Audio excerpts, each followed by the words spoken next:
It had to be next. Miss Danny, I will not be here on the 9th because that's the day of Katie's graduation. Yeah. So I'll be at UNG. Okay, So I think they can happen. that's fine. You know what to do. But that's the last day before midterms. Yeah, so you'll miss review. So just review on your own. You'll be good. You'll Go be. to the Jeopardy. Yeah, we'll do Jeopardy and we'll do Sink or Swim and a whole bunch of I'll record it all. So in case you're not here and you want to watch it. So I am curious. Oh, thank you. Yeah, it got a crap ton of ice packs with it. Thank you. That's my biologic. Thanks so much. It'll be fine. Thank you, Erin. Yep. All right. So I am curious. Show of hands who enjoyed the cold case activity. Everybody enjoyed it. Okay. If you have any really good feedback that you think would be helpful for marketing it, I would love it. Like if there was a part that wasn't as great or a part that where you got confused or whatever, and you want to just like jot me a note or whatever, that would be helpful because I do plan to sell it on our Teachers Pay Teachers page. So it's going to be hard to price it because the amount of work that went into it is almost insane. So, I think that it was a bit too hard, so they should just have to do the movie. It's not hard, it's not. It's not hard.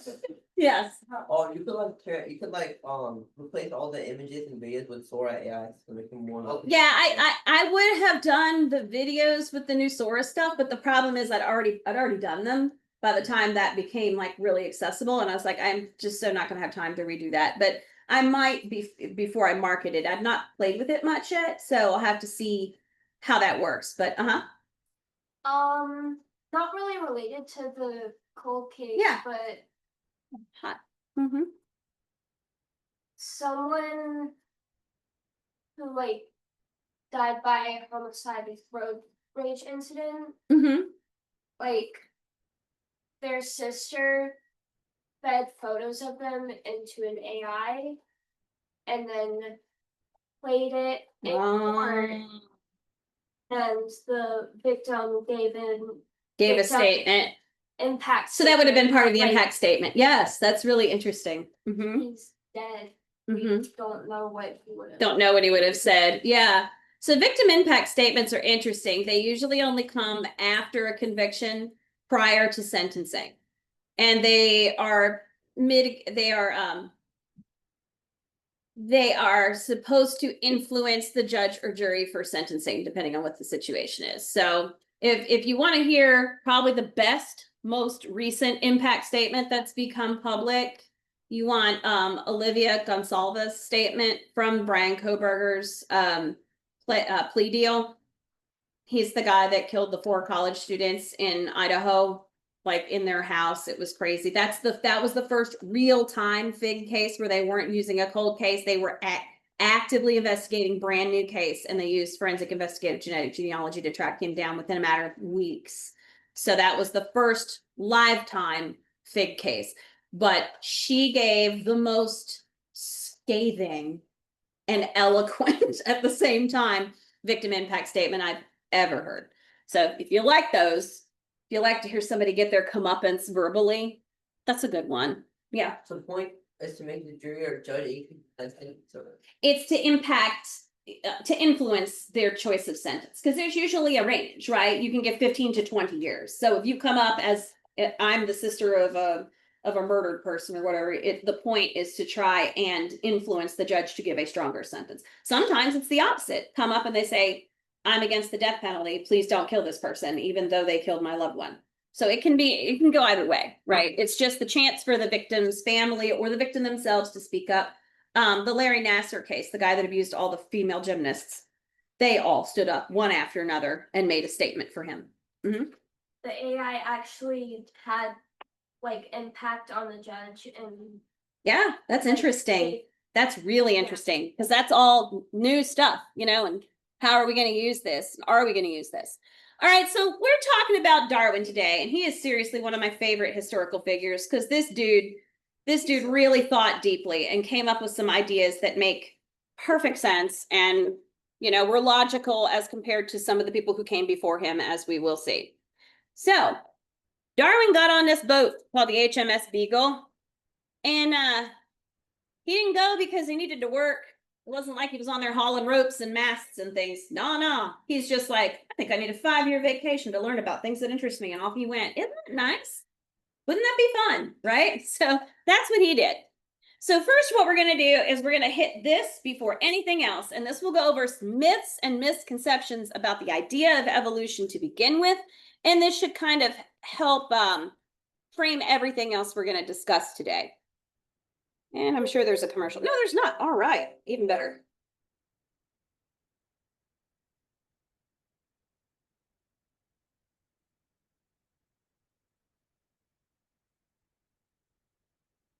Myths and misconceptions about evolution. Let's talk about evolution. You've probably heard that some people consider it controversial, even though most scientists don't. But even if you aren't one of those people, and you think you have a pretty good understanding of evolution, chances are you still believe some things about it that aren't entirely right. Things like, evolution is organisms adapting to their environment. This was an earlier, now discredited theory of evolution. Almost 60 years before Darwin published his book, Jean-Baptiste Lamarck proposed that creatures evolve by developing certain traits over their lifetimes, and then passing those on to their offspring. For example, he thought that because giraffes spent their lives stretching to reach leaves on higher branches, their children would be born with longer necks. But we know now that's not how genetic inheritance works. In fact, individual organisms don't evolve at all. Instead, random genetic mutations cause some giraffes to be born with longer necks, and that gives them a better chance to survive than the ones who weren't so lucky. Which brings us to survival of the fittest. This makes it sound like evolution always favors the biggest, strongest, or fastest creatures, which is not really the case. For one thing, evolutionary fitness is just a matter of how well suited they are to their current environment. If all the tall trees suddenly died out and only short grass was left, all those long-necked giraffes would be at a disadvantage. Secondly, survival is not how evolution occurs. Reproduction is. And the world is full of creatures like the male anglerfish, which is so small and ill-suited for survival at birth that it has to quickly find a mate before it dies. But at least we can say that if an organism dies without reproducing, it's evolutionarily useless, right? Wrong. Remember, natural selection happens not at the organism level, but at the genetic level. And the same gene that exists in one organism will also exist in its relatives. So a gene that makes an animal altruistically sacrifice itself to help the survival and future reproduction of its siblings or cousins can become more widespread than one that is solely concerned with self-preservation. Anything that lets more copies of the gene pass on to the next generation will serve its purpose. Except evolutionary purpose.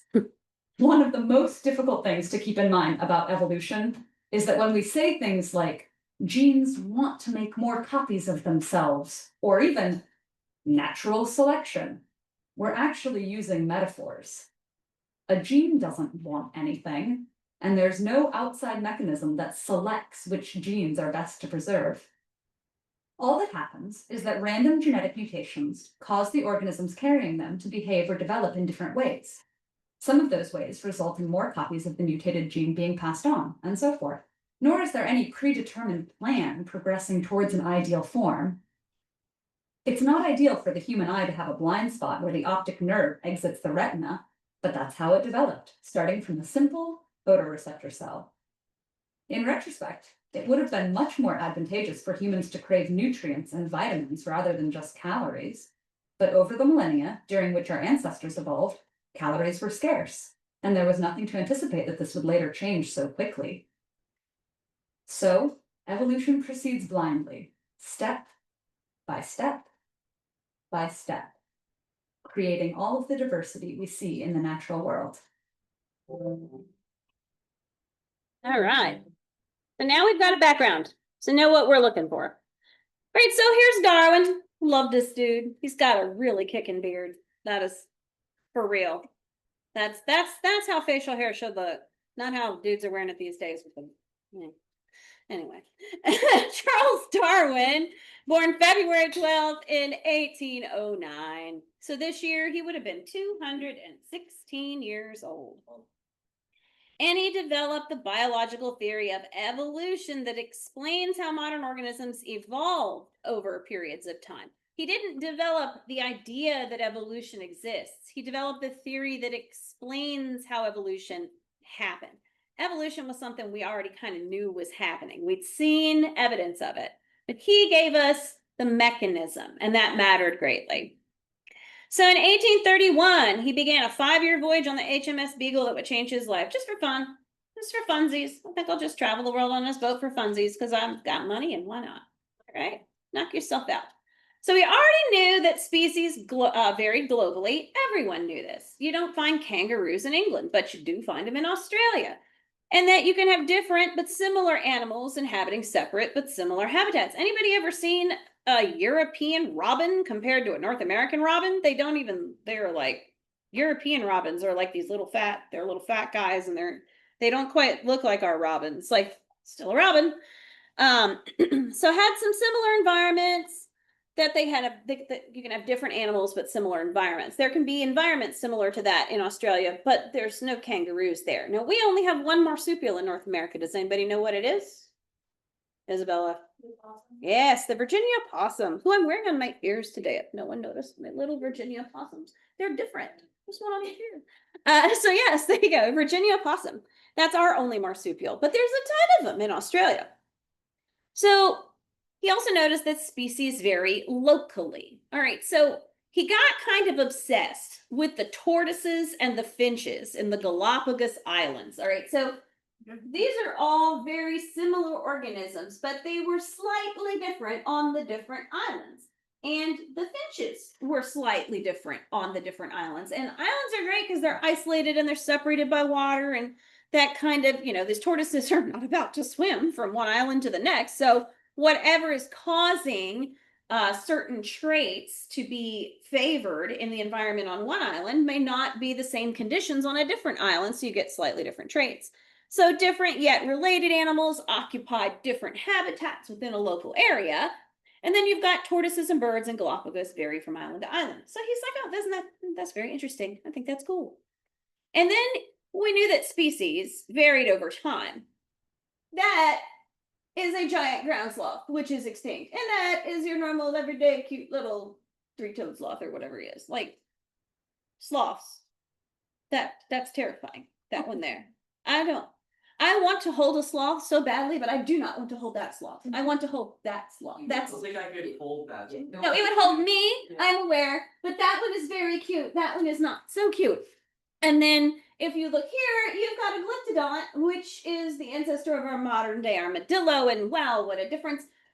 That's a and so you have to think about this. If you're that big, you require a lot of space and a lot of food. And it's harder, like if you notice, there are a lot more ants in the world than elephants, right?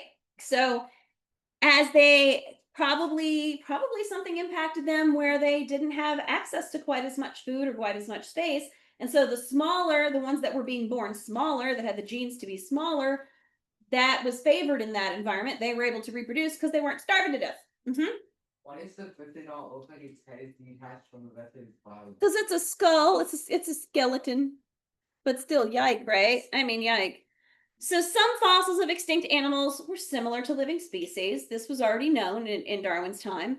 And you've got your armored glyptodont is similar and lived in the same area as the armadillo. Now, I am somebody who desperately wants to see an armadillo in the wild, and I only ever see them squashed on the side of the road. And it makes me sad because I really want to see one like in the wild. There was one on good the other day. Are you for real? You should have called me. I would have come straight over. Like I really want to see one for real, but I never see them. I just see them dead, and I'm like, why? Why I never see them for real? So he took all of this stuff that he was seeing and stuff that he already knew, and he started kind of putting it together and forming his ideas. But he also used some historical theories that other scientists had come up with, and he kind of piled it all together. So he started thinking about these patterns, and he's like, okay, there's similarities. And he's like, all right, so there's evidence to suggest that a species isn't fixed. and that it could change by some natural process as opposed to like selective breeding, because there's no human there selecting for it. So there's some natural process at hand. So here's some of the ideas that helped shape his theories from people who came before him. So we knew that Earth was ancient and that it's continuously changing. And the big thanks for that came from James Hutton and Charles Lyell. And they helped scientists understand. At that point, they were saying that the Earth was millions of years old. We actually know it's older than that, but that's what they were going with at the time. And that geological processes that shape Earth happen very slowly, but that they're still happening today. You can see erosion on a small scale, like over the course of a week if you have a rainstorm, right? You can see stuff in your yard move and shift, but canyons and things like that are carved over a very long period of time. It doesn't happen overnight. So Hutton proposed that rocks form slowly and that they're changed by forces that twist, lift, and fold them. He's correct. All right, good. Good theory. He also realized that mountains can be worn down by wind, heat, rain, cold, and that in order for these events to occur, he concluded Earth must be more than the few thousand years old people were thinking beforehand. People were like, oh, it's a couple thousand years old. He's like, no, dude. No, dude. These things take way, way much longer, right? So these were new thoughts, but by then Darwin knew them. They were common and they were accepted theory at that point. So he was able to incorporate that. Now, Lyell believed that the geological processes we see today must be what in comparison to the ones that happened billions of years ago? How would they compare? The ones today and the ones back then? What do you think? Faster. Faster? What does anybody think? What do you think? Lucas, were you? No? No? Jordan? The same. Same. There you go. He's like, it's got to be the same ones. It's got to be the same processes that are occurring today are the same ones from millions of years ago. All right, this makes sense. And that there needed to be enough time in Earth's history for things like a river to carve out a canyon. So we can't be dealing with hundreds or thousands of years. We have to be dealing with, as they thought at the time, millions of years. So he agreed with Hutton that Earth was much older than the couple thousand years people were going with at the time. So Darwin thought to himself, all right, these guys are onto something. And then he witnessed something. He experienced an event that was strong enough to lift up the rocky shoreline 3 meters out of the sea. And then there were these rocks with like mussels and oysters and stuff on them that had been in the sea that are now up and exposed. What kind of event would do that? Earthquake. An earthquake. Yep. So he witnessed an earthquake, and that really had an impact on him because he's like, okay, whoa, that caused a lot of change quickly.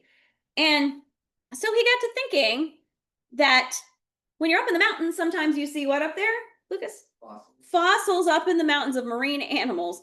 So he's like, these fish did not flop out of the ocean and then flop all the way up to the top of the mountain range. That's not what they do. That's just Darwin's observations.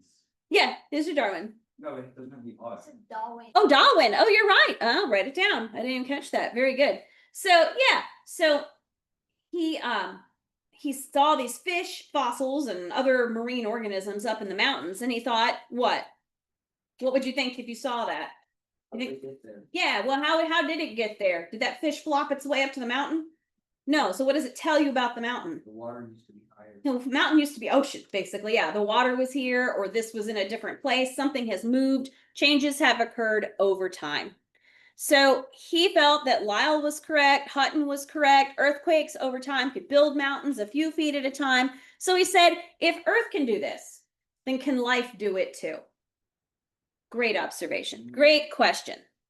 So then we have this dude. All right, now they mentioned this dude in the video. This guy is one of science's most memeable characters for obvious reasons. And people rip on Lamarck because by today's standards, it seems completely ridiculous that he thought the things he thought.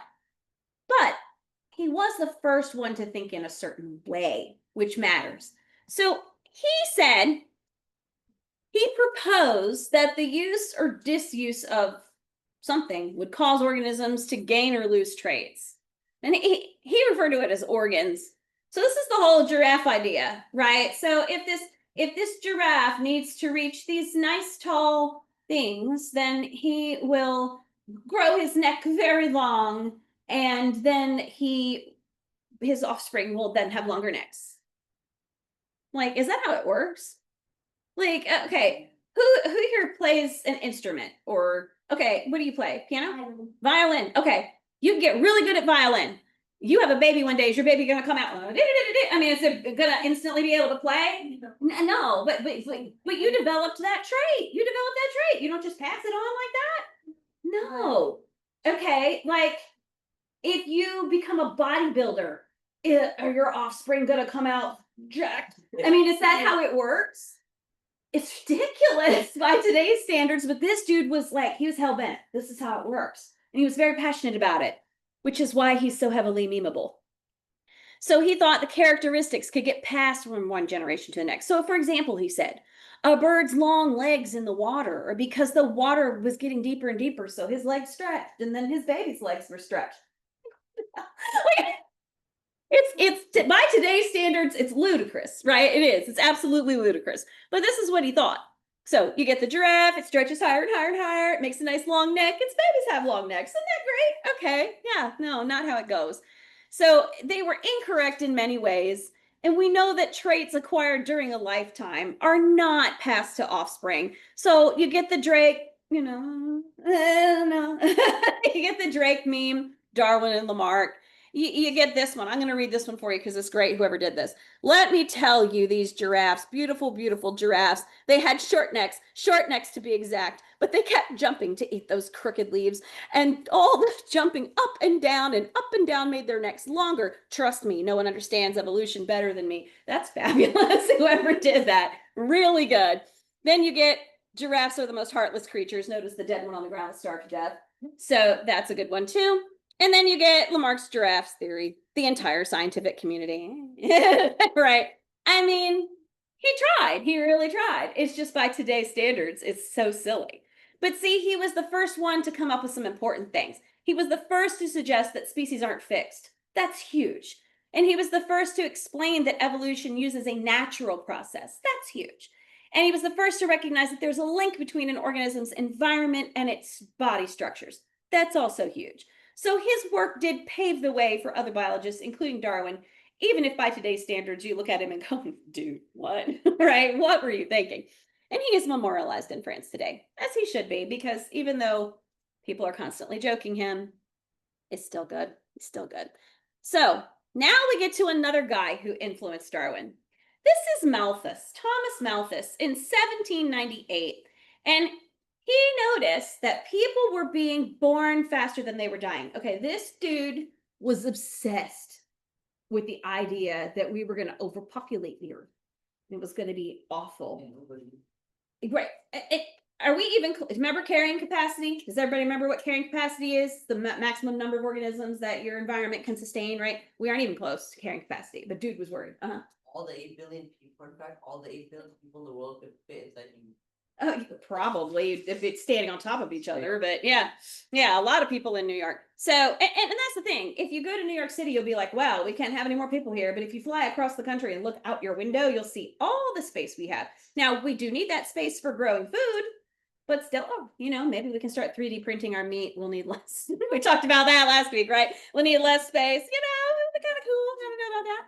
So he reasoned that if the human population grew unchecked, there would not be enough living space or food for everyone. This is catastrophizing at its best, folks. I mean, really. And that forces that work against human population are things like growth are things like war, famine, and disease. So he's very grim. Very, very grim dude. Now, just how grim do you suppose Malthus is impacting people today? Oh, there's still people today. This fellow, among the demands of James Lee, the deranged gunman who rampaged through the headquarters of the Discovery Channel in Washington, D.C. This is 2010, by the way. 2010? Yeah, 2010. Before being shot and killed late Wednesday afternoon was a request that the TV network develop shows that mention Malthusian sciences about how food production leads to overpopulation of the human race. Insane, but perhaps not quite as kooky as it might initially seem, because when choosing crazy-making prophets of doom and destruction as your inspiration, you could do a lot worse than 18th century economist, the Reverend Thomas Robert Malthus. The original dismissal scientist's main contribution to economics, the theory that growth of human population would outrun the growth of production, thus dooming humanity to crushing poverty, was proven wrong by the Industrial Revolution almost immediately after he set his thoughts down on paper. Few theorists whose names have endured for centuries have been more spectacularly off the mark. In almost every measurable way, the world is immensely richer than it was at the time of Malthus, even in the face of a surge of global population that the economist would never have dreamed remotely feasible. For at least the last century, Malthus's ideals have been routinely dismissed in introductory economics textbooks and scoffed at by the mainstream economist, whether liberal or conservative, Keynesian or Chicago school. So one wackadoodle breeds another wackadoodle, I guess, but I mean, I mean, really, he was very off the mark. But there was something in his theory that made sense to Darwin, and it is logical. We aren't gonna run out of food, but remember that bit about the things that impact human population growth are war, famine, and disease. Okay, well, war is not impacting natural populations so much because, you know, like, it's not like the squirrels are going to take up arms against the chipmunks. I mean, it could happen, but actually I would watch that. But you know, that's not a problem, but famine and disease are. So Darwin took all these thoughts and kind of put them together. This is a great Darwin quote. I'm not apt to follow blindly the lead of other men. Like that. Everybody should live by that. That's a good one. So he reasoned that what Malthus proposed for human populations could apply to living things. Now, Malthus's proposal makes much more sense in nature than it does for human population because, you know, industrial revolution, you know, industrial farming, that kind of thing. We're not going to like suddenly all starve to death. Like he was very concerned about that. Obviously, so is Discovery Channel dude. So he observed that most organisms produce many more what than survive? Offspring? Many more offspring than survive. Anybody ever seen frog eggs on a pond? Yeah. Are there like tons and dozens of them, right? In every little clutch of eggs. Do they all grow into big functional frogs? No. Why would an organism produce more offspring than is likely to survive? Why? They die. Because they die. Yeah. And why is that a problem? Yeah. Because they need a better chance of making sure that their population stays. There you go. Yeah. So if you want your genes in the next generation, which is the goal of every reproducing organism, you produce more offspring than are likely to survive because it increases the chances that your genes are going in the next generation. So yeah.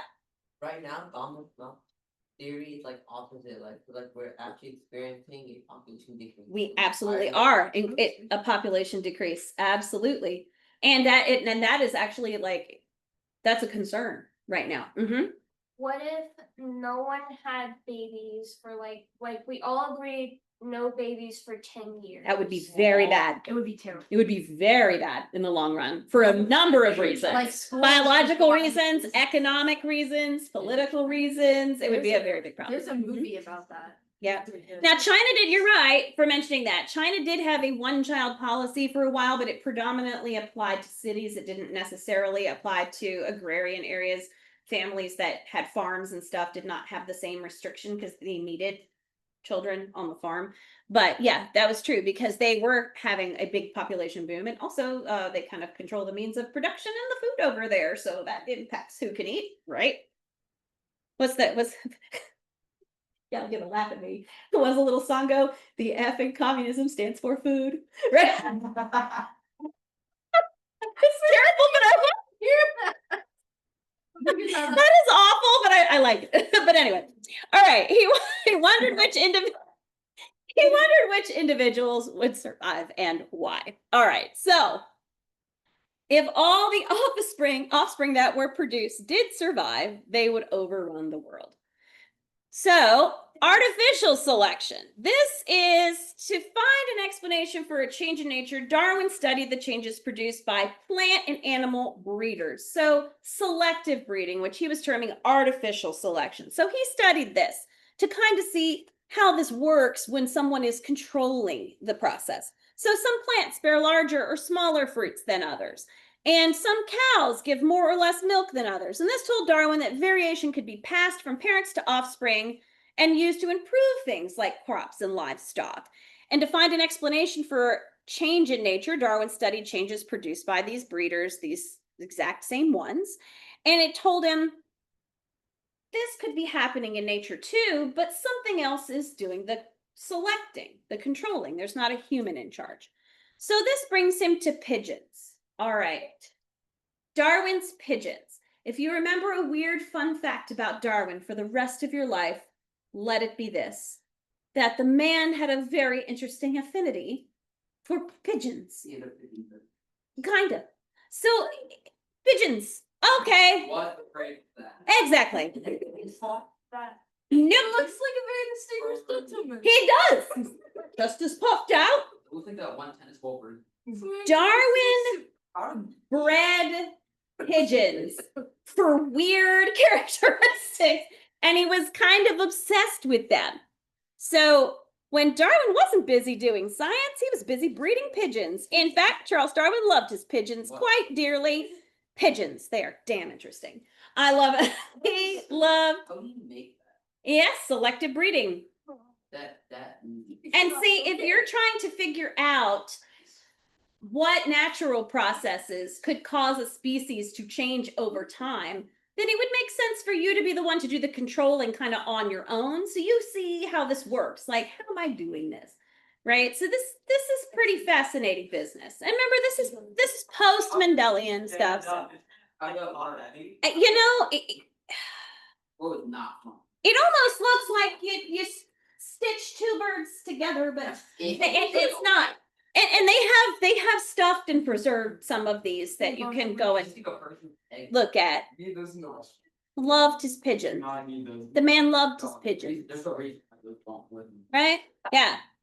So he truly, truly loved his pigeons. Charles Darwin is famous for his theory of evolution. Yeah. Evolution explains how plants and animals slowly change over long periods of time into new species. It's a clever and complicated idea that Darwin worked on for many years. But what does it have to do with these pigeons? You've just seen how small variations between animals of the same species might make one animal more likely to survive than another. That animal may pass on its characteristics to its young. However, if an animal doesn't survive long enough to have babies, those characteristics could be lost from the species altogether. This happens in nature, but people can make it happen too. If you kept and bred pigeons and only allowed the ones with speckled wings to have babies, you'd be much more likely to have pigeon babies with speckled wings. If you kept on doing this, eventually all of your pigeons would be speckled. Darwin did this with his own pigeons, and he realized that while some species will have characteristics that are passed on or disappear in nature, species will change very slowly and with time. This is all because small variations can change an animal's chances of passing on its characteristics. This he called natural selection. Pigeons. Yay for the pigeons. Is artificial selection the same as selective? Yes, artificial selection is selective breeding. That's the term we use now, is selective breeding. He liked to call it artificial selection because it was in opposition to natural selection, which is what he was named. So he went to present his case. Now remember, to present your case in science, you have to publish, right? Usually giving a speech helps too, but you've got to have it published. So he wanted to gather as much evidence as he could to support his ideas before he made it public. That's good science. Let's do that. It's a C. It's just kind of a weird looking C. So then in 1858, he read an essay by this guy, Alfred Wallace, whose thoughts about evolution were almost identical to his. Sound familiar? And then in order to not get scooped, he went ahead and presented his work in 1858, but he did include portions of Wallace's essay and credited him for it. So it's not like he stole Wallace's work, but he did beat him to the punch. He didn't get scooped. So he gets the credit. And then he published his book, which is On the Origin of the Species, which I have a copy of right over there. So this was a groundbreaking book, probably one of the On the Origin of the Species. Please spell it wrong. On the origin of species. Oh, it is. There's no they. I'm just reading it wrong, but there's no they. It's right there. On the Origin of Species. Yes. I have it over here. And it's probably one of the best known scientific publications aside from the Newton one, which is the Principia, I believe. So yeah. Yes, this would be the Isaac Newton, big one. Look at math. Yeah, and then this would be the Darwin one. Where's the Euclid? Hmm? Where, how the Euclid? How many what? The Euclid, Oh, yeah, yeah. Euclidean, like geometry and stuff, that's way back then. So, evolution by natural selection. So, the struggle for existence. This is Darwin's term. From Malthus's theory of supply and demand. So, here's where Malthus is useful, right? It's not just crazy, it's useful. Darwin reasoned that if more individuals are produced than can survive, they'll have to do what for food, Caitlin? They're gonna have to fight or compete for food, right? They're gonna have to compete for food and living space and other necessities of life. Mates also included in here, right? You gotta compete for mates. So he described it as the struggle for existence. That's what he called this, the struggle for existence. All right. Now, he said that there are variations and adaptations, and that individuals have natural, yet variations among their inheritable traits, and that they're better suited to life than other organisms in their environment. So, fast predators, for example, capture prey more efficiently, and that prey that are faster or better camouflaged or better protected can be better protected and avoid being caught. So today, your camouflage sprites were much harder to find, right? So that is an adaptation. And there was a variation amongst the species, but you might call that green one an adaptation because it made it harder for them to be seen. They were better camouflaged. So here's an owl. What are some adaptations that an owl has? Look at that owl. Their ability to fly silently. Flying silently is a pretty big one. Caitlin. Most have big eyes. Big eyes, yes. color. Color, yeah. Look, you can barely see him in that tree, right? He's just chilling in that little hole. Barrett? Color, talons, or feet. Yeah, their feet are adapted for grabbing their food. Okay, give me one more. Let's do Asher. They can turn their heads way far. It's not quite that far, but it's very far, right? They can really see. All right. What are adaptations that a camel has? Lucas? They throw water in their back. They can, yeah, they don't need to drink very often. They store a lot of water. Isabella. They have big eyes. Why does that matter? It was mine. So sand doesn't get in their eyes. What animals do we keep for agricultural purposes that have big long eyelashes too? Can you think? Cows, yeah, cows and horses. And those aren't for sand, but for what? Yeah, for flies and bugs and things. One more for camel. Yeah, yep. So these are all the things they have. All right, how about the giraffe? We talked about the giraffe. That's pretty obvious. They're eating what? Leaves that are way up high. If all the trees where the giraffe lived died and he was forced to try and eat off the ground, would he do as well? Yeah, he might be cooked. Yeah, he would not do so well. All right, now how about the polar bear? Okay, Barrett. Blubber, kind of. They have a good layer of fat. Drew. Well, they have basically it's like clear fur, which Mhm. the sun hits it, it goes directly into their black skin underneath. Yes, that's huge. Their skin is black under that white fur, and their fur is not actually white. It's clear. It's like fiber optic, and it takes the sunlight and pulls it directly down to their skin and warms it up, which is pretty darn cool. They can swim. They can swim. That's another one. All right. How about cacti? I think they do. Yes, cacti. Claire. They can store a bunch of water. They can store a whole bunch of water, and they live in arid areas, right? Eunice. They're thorny. Why? No predators will. Yeah, because they store so much water, they're spiny, so they don't get eaten because animals need water and they will eat the cactus to get to the water. Lucas, one more? Some cacti like throw parts of themselves at predators. Yeah, it's weird, right? Yeah. Yeah, I've touched those ones at Home Depot and itched for days too, so they can do that too as well. It's not a lot of fun. Okay. What's with this dude? Yeah. The tail feathers scare off predators. They can scare off predators because they look like what, everybody? But why? You ever seen a peahen? They're really just brown little. They don't look very different from much other fowl. Why does he look like that, Ridley? To attract the mate. To attract the mate. Yeah, this dude is literally like, hey, baby, look at me. Look at me. I'm the hottest guy around. Look. I'll shake my feathers and show you how hot I am. That's exactly what he's doing. Like the peahens are the most drab looking, boring looking little things. There's nothing fancy about them. It's the males that look like this. And that's true in a lot of species, right? That is an adaptation to attract a mate. And you'll learn as we go through and we talk more about this, but typically speaking, it's females that are choosy. The males are just trying to reproduce. They're just, hey, baby, to everybody they see. And the females are like, no, no, yes, no, no, yes. Because the females are choosy. They get to pick whose genes get passed to the next generation. In most species, that's the case that reproduce sexually. It's the females that choose who gets to pass their genes. So big dude here with his big tail, he's going to get luckier than a dude that is not so fancy looking, right? Same thing with rams. You ever seen the rams like bang their heads into each other? And the one that wins the fight gets the girl. Why? Because he's strong. He's got good genes, right? Barrett. So in the recent Earth update, they actually nerfed the peacock strategy. Really? It's it's not the meta anymore. Huh. I tried it. All right. Not sure where that's going, but okay. All right, that's interesting.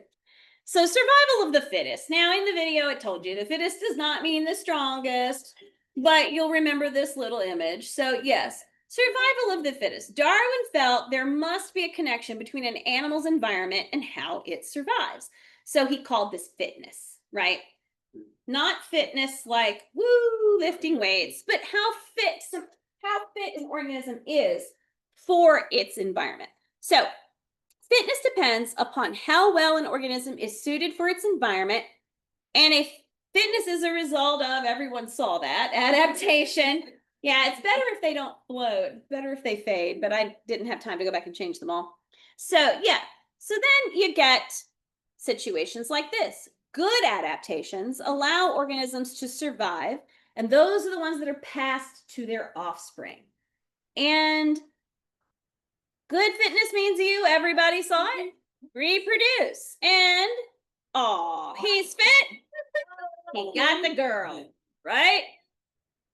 More fit you are if you're well fit. And now, at least the English use that word to mean like attractive, right? He's fit. I find that funny.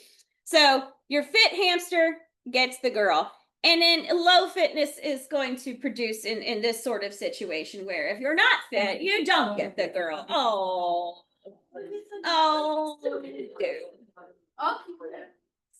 Well, if you're her and you want strong offspring that are likely to survive, do you pick Jim Bro or couch potato? Like, who do you want? Think about it here. Hey, it looks like he ate a whole block of cheese. I mean, he's having a day, right?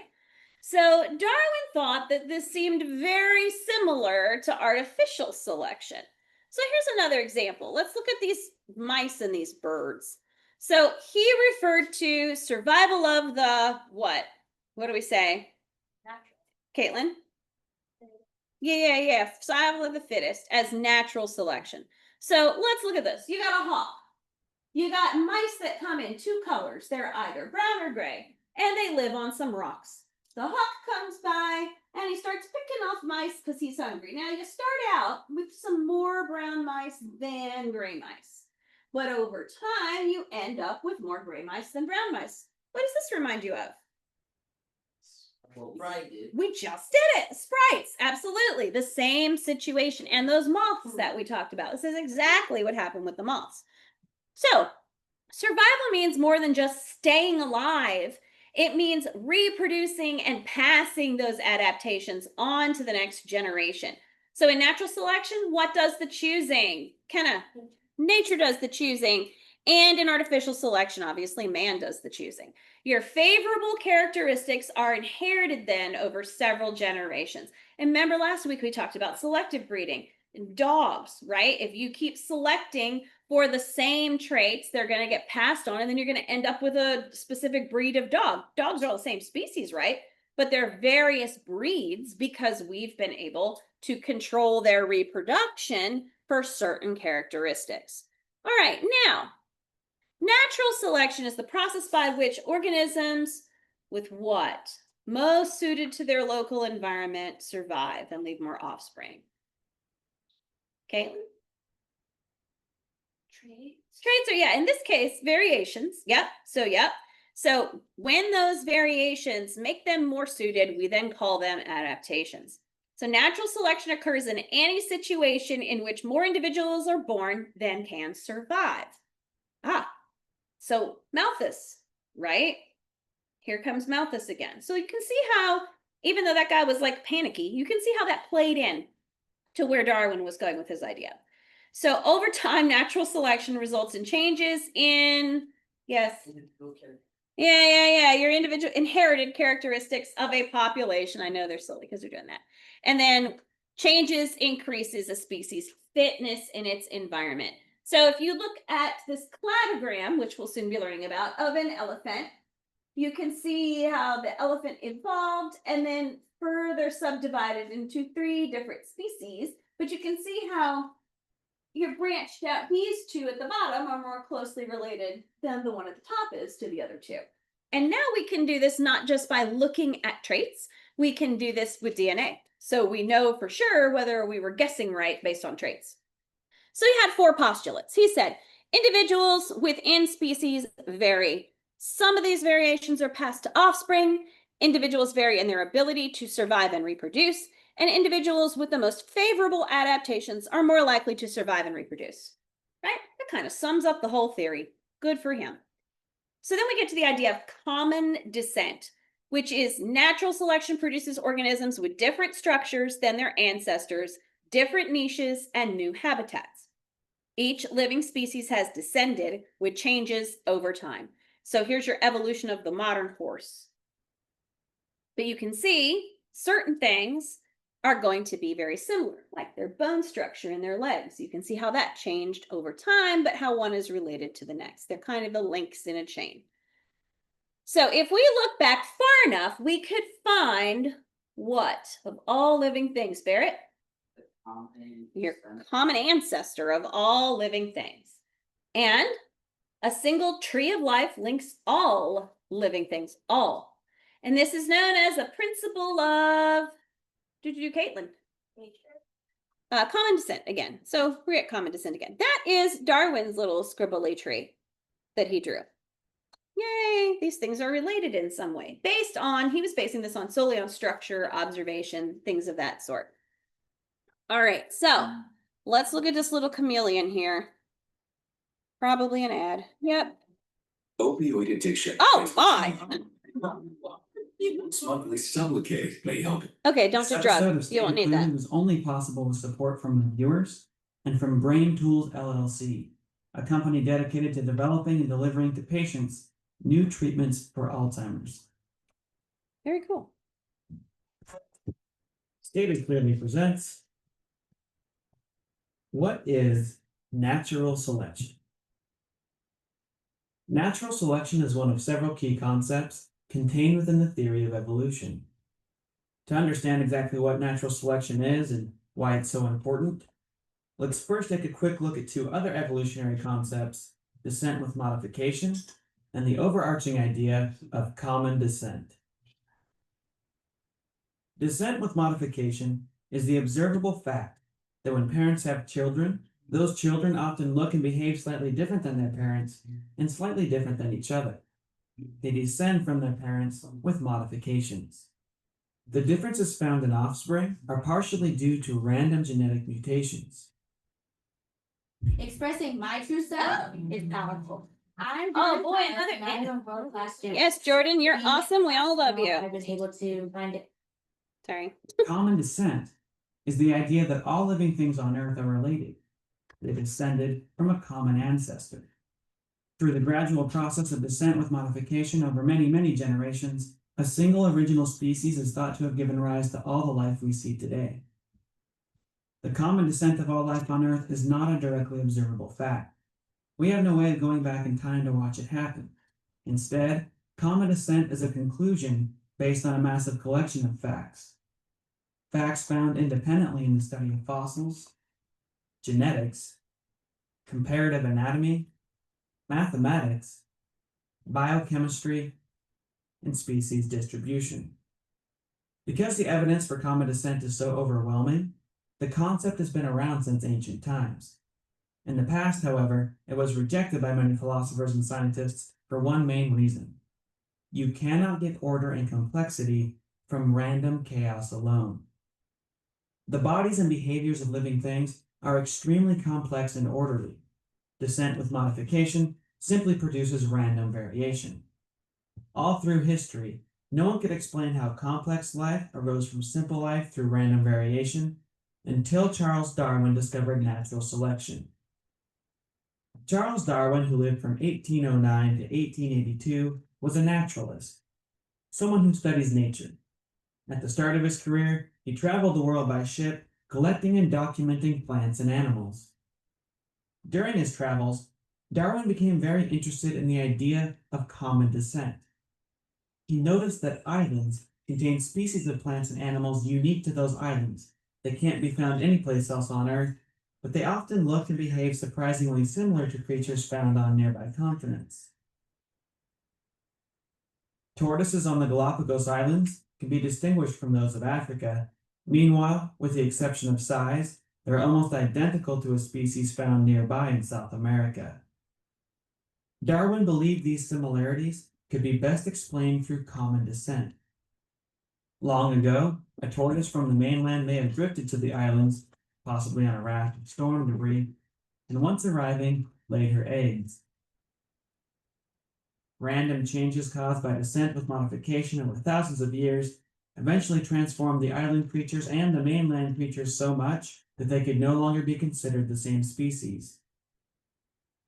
This idea made good sense to Darwin, except for one thing.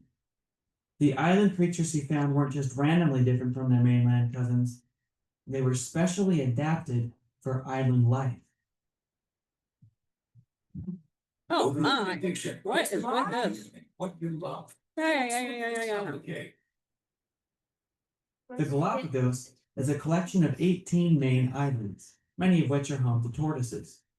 The larger islands have lots of grass and vegetation. Tortoises there grow extra heavy and have dome-like shells. Some of the smaller islands have very little grass, forcing the tortoises to feed on island cactus. The best cactus pads grow on the tops of these plants. Fortunately, tortoises on these islands are equipped with expanded front legs and saddle-like shells, allowing them to stretch their necks extra long to reach their food. It's almost as if these island creatures have been perfectly sculpted to survive within their unique environments. How did this sculpting take place? Random descent with modification alone could never do such a thing. Darwin drew upon his knowledge of selective breeding to answer this question. For thousands of years, farmers have been taking wild plants and animals, and through the process of selective breeding, have sculpted the original wild forms into new domestic forms, much better suited for human use and consumption. The process is slow but simple. If a single plant produces 100 seeds, most will grow to be nearly identical to the parent plant. A few, however, will be slightly different. Some variations will be undesirable, smaller size, bitter taste, vulnerability to disease, and so on. Other variations will be highly valued. Thicker, sweeter leaves, for example. If a farmer only allows the best plants to reproduce and create seeds for the next crop, small positive changes will add up over multiple generations, eventually producing a dramatically superior vegetable. You might be surprised to hear that broccoli, cauliflower, kale, Brussels sprouts, and cabbage are all just different breeds of a single type of weed commonly found along the shores of the English Channel. The evolution of this original plant into all the varieties we see today was carefully guided by different farmers around the world who simply selected for different traits. It's important to note that the farmer doesn't actually create anything. Random descent with modification creates new traits. The farmer simply chooses which of those new creations are allowed to reproduce and which are not. Darwin proposed that nature itself is also capable of selection. It may not have an intelligent brain like a farmer, but nature is an extremely dangerous place in which to live. There are germs which can kill you. animals that can eat you. You could die of heat exhaustion. You could die of exposure to the cold. Society does try to put us in a box, especially female athletes. but we Okay. can't. Gabby, All right, When parents produce a variety of offspring, just try. nature, simply by being difficult to survive in, decides which of those variations get to live and reproduce, and which do not. Over multiple generations, creatures become more and more fit for survival and reproduction within their specific environments. Darwin called this process natural selection. Since Darwin first put forth his idea in the mid-1800s, natural selection has been studied and witnessed numerous times in nature and in the science lab. What started out as a mere idea is now officially an observable fact. Darwin's discovery has greatly expanded our understanding of the natural world. It's led to countless new breakthroughs, and it finally allowed scientists to seriously consider the idea of common descent. So to sum things up, what exactly is natural selection? Natural selection is the process by which random evolutionary changes are selected for by nature in a consistent, orderly, non-random way. Through the process of descent with modification, new traits are randomly produced. Nature then carefully decides which of those new traits to keep. Positive changes add up over multiple generations. Negative traits are quickly discarded. Through this simple, ongoing process, nature, even though it does not have a thinking mind, is capable of producing incredibly complex and beautiful creations. I'm John Perry, and that's natural selection. Thanks, John Perry. All right, so. Okay. Yeah. Why are you still going? Anyway. Darwin argued that living things have been evolving on Earth for millions of years, and today feels like genetics and molecular biology support Darwin's basic ideas of evolution. And we're good on time. Okay, making sure we're not running over. Okay, yes, skip. There. Along with the double helix, Who doesn't love Hank? Marvel photo of the Earth taken from space, it's probably one of the most recognizable scientific images in the world. A depiction of human evolution in just 6 easy steps. Of course, with professional wrestling and pretty much all of reality television has shown us, just because something is popular doesn't mean that it's an accurate depiction of reality. Let me walk you through it. You probably recognize the naked guy on the right. That's Homo sapiens, an anatomically modern human.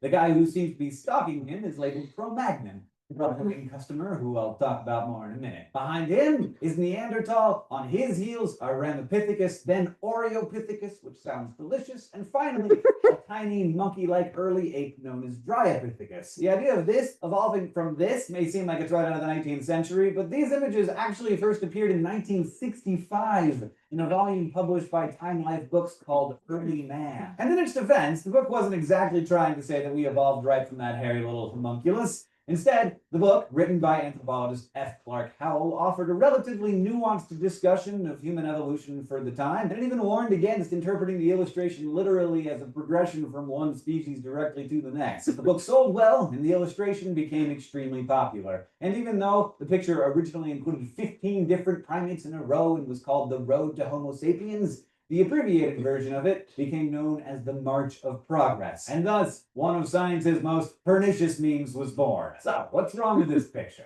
Well, first of all, there are only males in this picture. Humans, like most animals, reproduce sexually, which means we come in two distinct flavors, make our existence possible. Teaching to figure out a development with only one sex is like trying to eat sushi with only one chopstick. You're just not gonna get it all. Next, we're not directly related to some of those guys. Like, as Howell himself pointed out, Oreopithecus was kind of a bit player in the human drama. It lived for a few million years in what's now southern Europe, but disappeared rather quickly. And the latest research suggests that it probably wasn't even bipedal, as you see here. Then there's Cro-Magnon. Well, that was kind of a catch-all phrase for primitive humans 50 years ago. The specimen that the term was based on turned out to be a modern Homo sapien, so they're generally no longer considered to even be a thing. We also did not evolve from Neanderthals, as the picture suggests. Different Modern species. humans and Neanderthals actually coexisted until about 40,000 years ago. We were contemporaries, with a shared common ancestor. But they turned out to be unable to adapt to all the changes in the world around them, including the arrival of us. And that's by far the most important problem with this image. Evolution isn't a linear process. It doesn't turn one species into another. It's really about genetics. Organisms are constantly developing new adaptations, and the ones with the adaptations that make them most fit for their environment end up reproducing more and spreading their genes all over the place. Scientists call that being evolutionarily successful. And there are plenty of other organisms with whom we share ancestors that are just as successful, like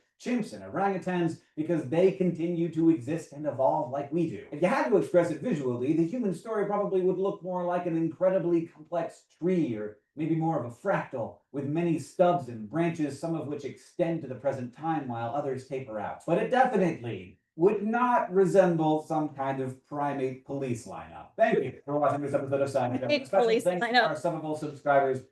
That's a good one. All right, so now we talk about phylogeny. All right, here are some finches, and here is some pineapple. And phylogeny is basically that little trail from one organism to another that he was discussing. So this is a proposed Ecuadorian ancestral species of finch, and all of the other finches that would have evolved from that. Here's where pineapples come from. There it is.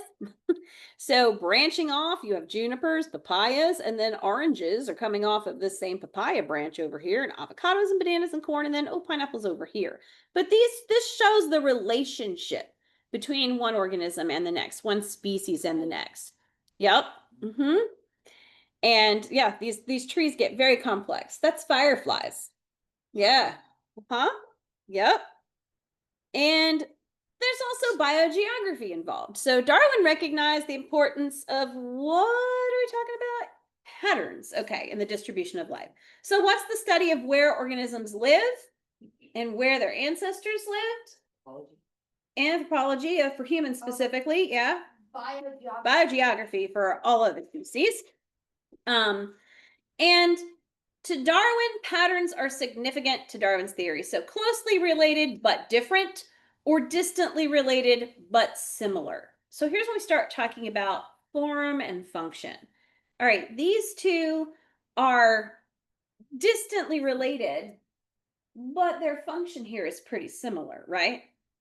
Does anybody else think bats are cute, or is it just me? I think they're so stinking cute, even though some people are freaked out by them. I think they're adorable. So closely related but different. So this is a pattern in which closely related species are different in slightly different climates.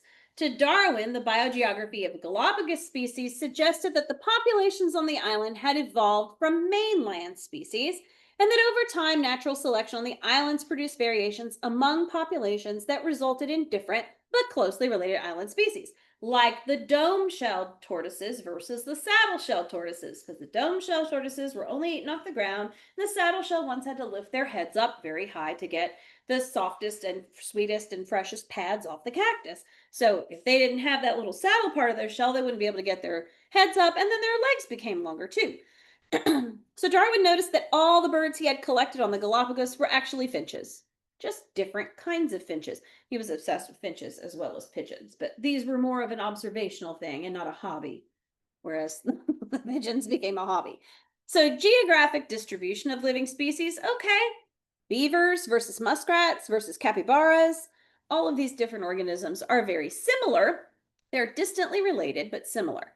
This is a pattern in which very distantly related species develop similarities because they are in similar environments. So Darwin noted that similar ground-dwelling birds inhabit similar grasslands in Europe, Australia, and Africa, and the differences in body structures indicate that they evolved from different ancestors, but similarities provided evidence that similar selection pressures cause the species to develop similar adaptations. So, age of Earth and fossils comes in here. So Darwin viewed fossil records as core evidence of evolution. Good move. And he proposed that Earth was hundreds of millions of years old instead of a few thousand. Also a good move. And he argued that countless species of many different forms had appeared on Earth, lived for a time, and then vanished. Was he accurate? Yeah, we had plenty of things that, I mean, I don't go outside and see a velociraptor or a triceratops very often. So yes, things have come and gone throughout time. Yep, I would kind of be terrified if I did. So from viewing the remains found in rock layers, it was observed that species indeed changed over time. So, wow, half century after Darwin published his theory, scientists discovered that doesn't work. Why does that not work? Oh no, hold on. Those don't want to go. Sorry, take those away. So a half century after Darwin published his theory, scientists discovered radioactivity.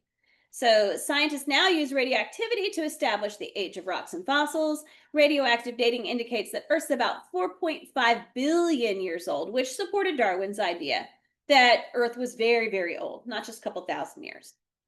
And also Lyle and Hutton, remember, they were saying the same thing. So recent fossil finds. So we've seen this graphic before, right? And this is the idea that you find fossils of similar species in various regions of Earth, which just show Earth has changed. Because whenever all of the continents were connected at one point, it makes sense that you'll find, I mean, this guy is not going to swim from South America to Africa, and certainly that plant is not going to swim, nor is it going to live on modern day Antarctica, right?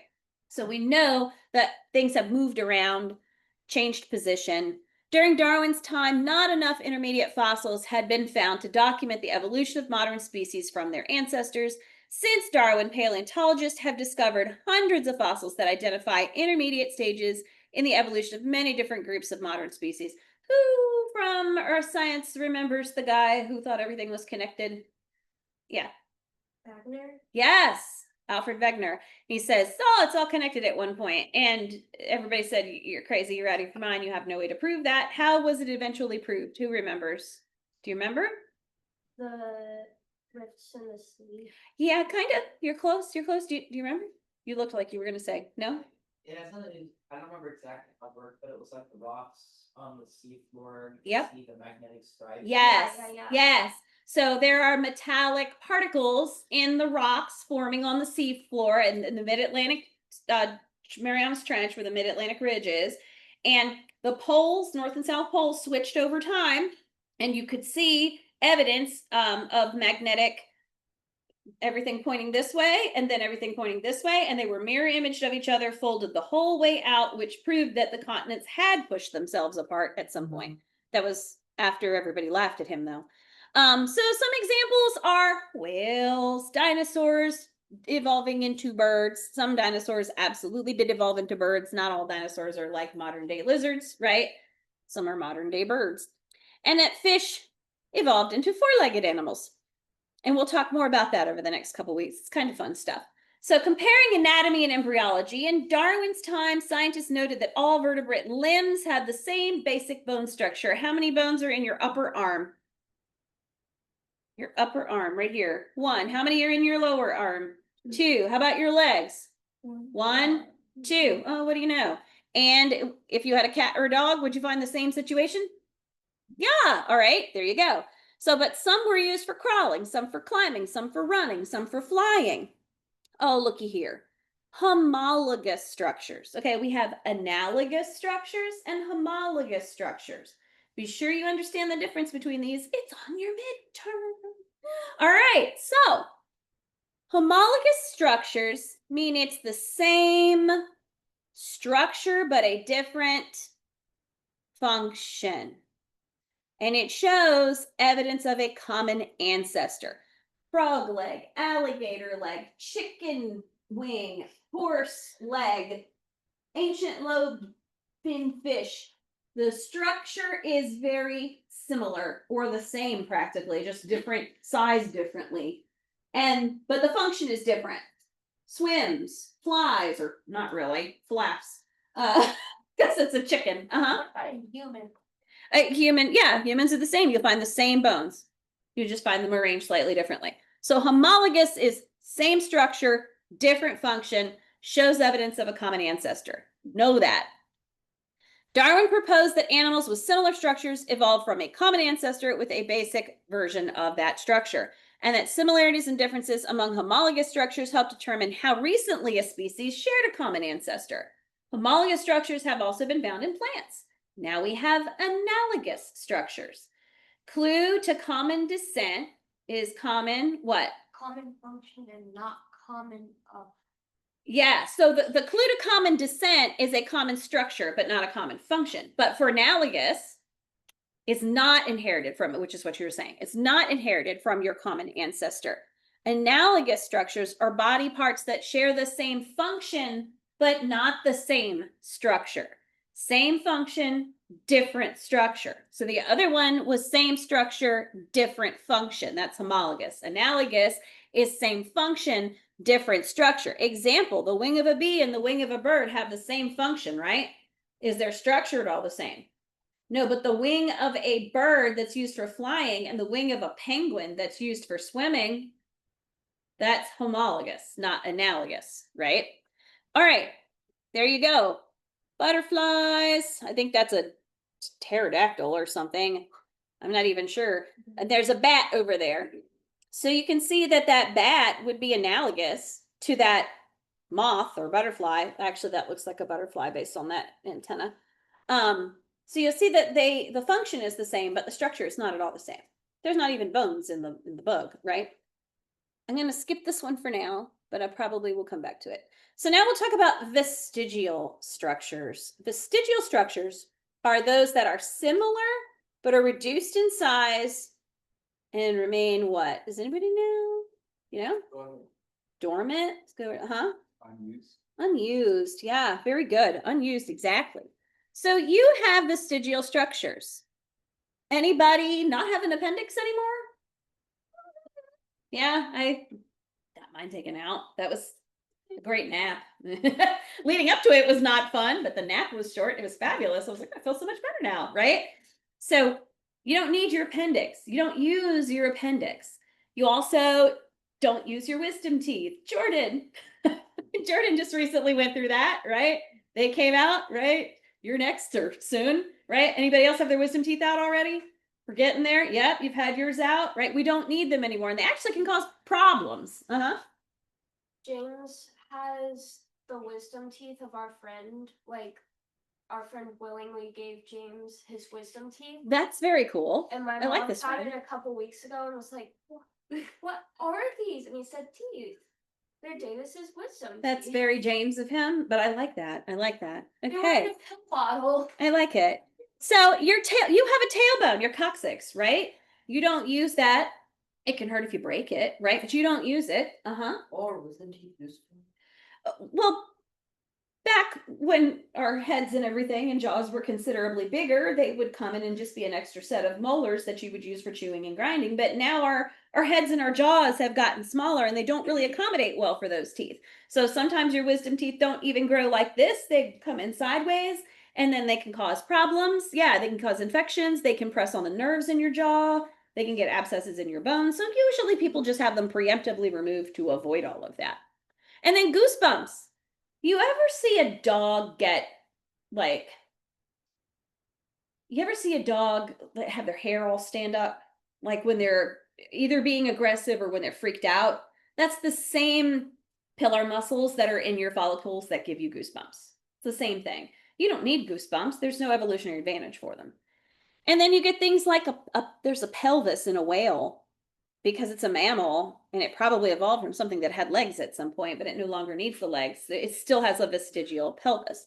So those are all of our vestigials. Now, here's a fun one. Yeah, did you know this? There's nothing. Okay, index. With the largest global airport. Oh, it's a long one, a 10-second one. All right. There's nothing like blood. Okay.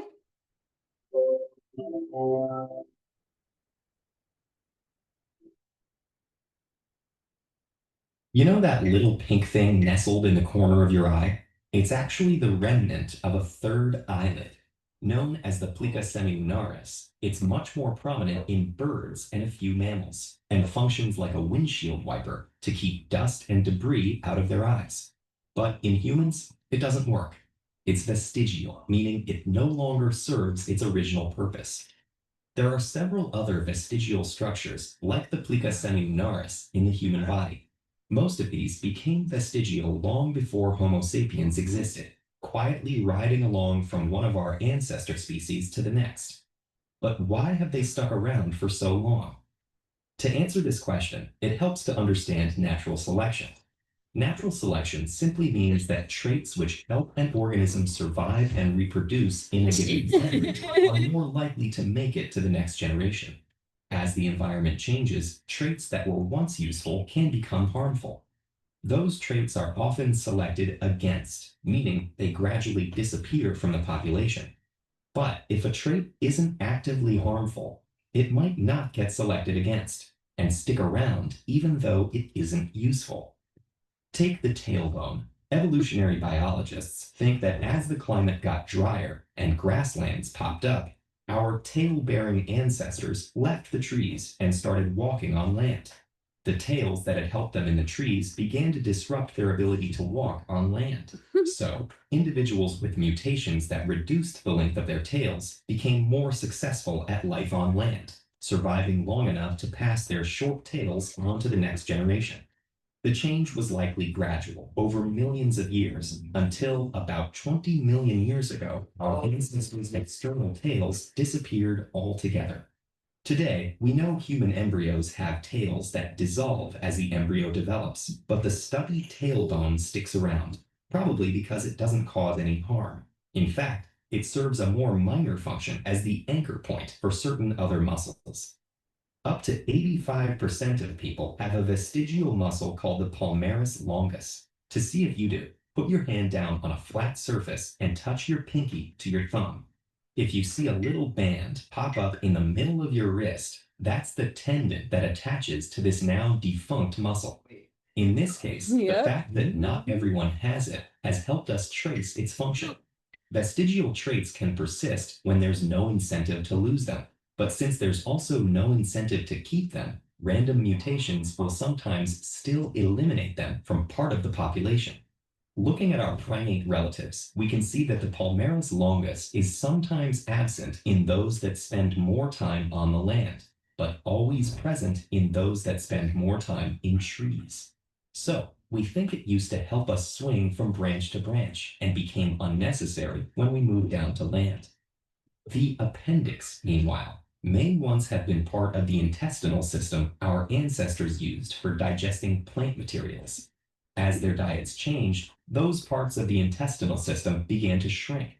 Unlike other vestigial structures, though, the appendix isn't always harmless. It can become dangerously inflamed. For most of human history, a burst appendix could be a death sentence. So why did it stick around? It's possible that it was very slowly on its way out, or that mutations simply hadn't arisen to make it smaller. Or maybe it has other benefits. For example, it might still be a reservoir of bacteria that helps us break down food. But the fact is, we're not really sure why the appendix persists. Evolution is an imperfect process. Human beings are the result of millions of years of trial, error, and random chance. And we're full of evolutionary relics to remind us of that. No organs evolve faster and into more varied shapes than those involved in procreation. Watch this video to learn more about the evolution of animal genitalia. Oh, wow. Okay, that could be fun. Why not? Some people have a little dimple, like a little pit right over here near where your ear is that is actually like gills. It comes from gills. And you actually do have a structure that changes during embryologic development, and sometimes it just doesn't fully close up. So embryology is the study of the early stages of development of an organism. Researchers noticed a long time ago that vertebrate embryos look very similar. The same groups of embryonic cells develop in the same order and in similar patterns. Vertebrate embryos have a fold of tissue in the neck region called gill pouches.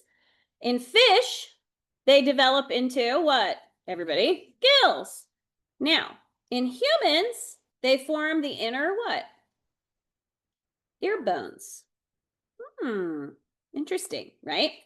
So looky here, chicken, turtle, rat, fish, salamander, turtle, chicken, rabbit, human.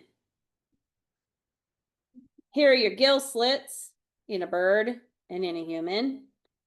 And then this is a very, very highly detailed little embryo over here where they've labeled every single structure. And if you remember before, I think we talked briefly about fate mapping, how these different layers of tissue will develop into different organ systems, different organs, and they all develop very similarly, and they all look extraordinarily similar from the beginning. So here's another graphic. Fish, salamander, tortoise, chick, rabbit. I don't know why it says man, human. But here they are all together. And you can see, for example, gill slits. Where do the gills go? Hind limbs. Where do they go? All very similar, especially with how they started. Look at how similar they are at the very beginning, compared to over time. So genetics and molecular biology, biochemists study and compare chemicals found in living things like DNAs and proteins. The genetic code is nearly identical in almost all organisms. We share DNA with apples, dandelions. I mean, a lot of those things are very similar because proteins are proteins, and that's what we're coding for building, right? It's powerful evidence that all organisms evolved from a common ancestor that shared the code. I'll put these up for a minute so you can check these, and then I'll go back to that one video I skipped.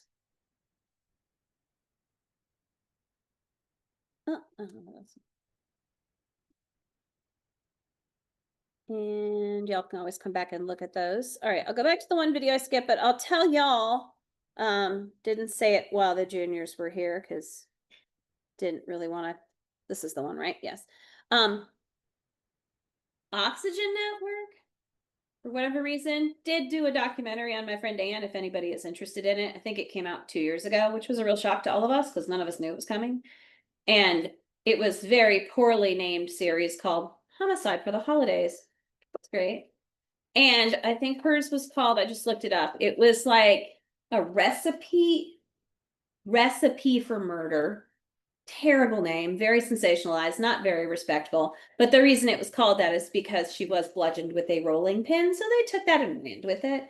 But if you are interested, it tells the story of what happened to her, but more interestingly, how they ended up discovering it actually was her brother 3 years later. So that was a real shock to all of us. We're like, oh, and it was weird because there were crime scene photos and they blurred out her face, but like her hands are in them. And I'm like, that's really weird. It's really strange when it's a person you've run across, or know well. So anyway, this is the one last video. And then after this, y'all are good to go. This is only 2 minutes, so you should be fine. Today we're talking about differences between homologous structures and analogous structures. This is a topic you may come across in biology or evolution. Let's talk about homologous structures first. So homologous structures have a similar structure, meaning their anatomy or the bone structure is similar. They have a differing function, so a wing versus an arm versus a fin, for example. And they form from a common ancestor. So they have a common ancestor that gave them that structure. Analogous structures, on the other hand, have a differing structure, so they do not have a very anatomy. But they do share a function with a similar function, so wings, fins, things like that. And they do not form from a common ancestor. So let's look at some examples of homologous structures. So the arm of the monkey and the fin of a narwhal. Those would be homologous structures. They are similar structure but have a different function. Again, a wing of a bat and the leg of a mouse be homologous structures. Some analogous structures examples. Look at a bird, the wing of a bird versus the wing of an insect. Definitely a similar function, but not the same structure and not from a common ancestor.